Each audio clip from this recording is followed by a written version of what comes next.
আসসালামু আলাইকুম ইমরান, আশা করি সবাই ভালো আছেন। টাকার নিজস্ব এক শক্তি আছে, টাকার নিজস্ব এক গতি আছে, টাকার নিজস্ব এক অদৃশ্য ক্ষমতা আছে।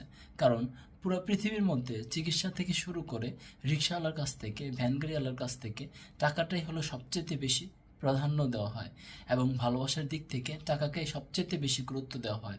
আপনি যেখানে যান না কেন, আপনাকে নয় আপনার টাকাকে সম্মান করা হবে। টাকা এমন এক বিষয় হয়ে দাঁড়িয়েছে, আপনি ভালো মানুষ কতটুকু, আপনি খারাপ মানুষ কতটুকু, এইগুলা কোনো কিছুই আসে যায় না। কারণ টাকা যার কাছে বেশি সেই হলো সর্বত্র ভালো মানুষ। এটি হলো সমাজের এক অলিখিত এক নিয়ম। এই সমাজের এই নিয়মটাই সৃষ্টিকর্তা পছন্দ করেন না।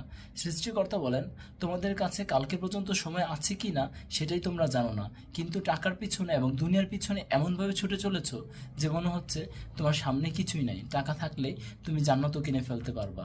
এই বিষয়টা আমাদের মাথার মধ্যে ঢোকা, কারণ আমরা হজ করতে যাই টাকা থাকলে। আমরা হজ করে এসে চিন্তা করি যে হ্যাঁ, আমাদের হজ হয়ে গেছে, আমাদের টাকার কারণে আমাদের জান্নাতও পেয়ে যেতে পারি। কিন্তু বিষয়টা হলো, আপনার যে কোনো নিয়মের সাথে টাকা কিন্তু জড়িত নয়, আপনার ধার্মিকতার সাথে টাকা জড়িত নাই, আপনার অন্যান্য কোনো বিষয়ের সাথে জড়িত নাই।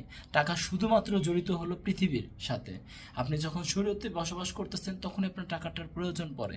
এই ব্যতীত আপনার মন ভালো, চরিত্র খারাপ বা অন্যান্য কোনো কিছুর ক্ষেত্রে সেটা দিয়ে, টাকা দিয়ে আপনি ঢাকতে পারবেন না।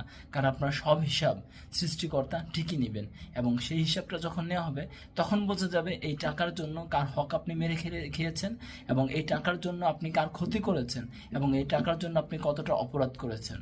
এই জিনিসগুলা টাকার ক্ষেত্রে সবসময় অপরাধটা বেশি হয়। এই কথাগুলো সবাই মনে রাখবেন।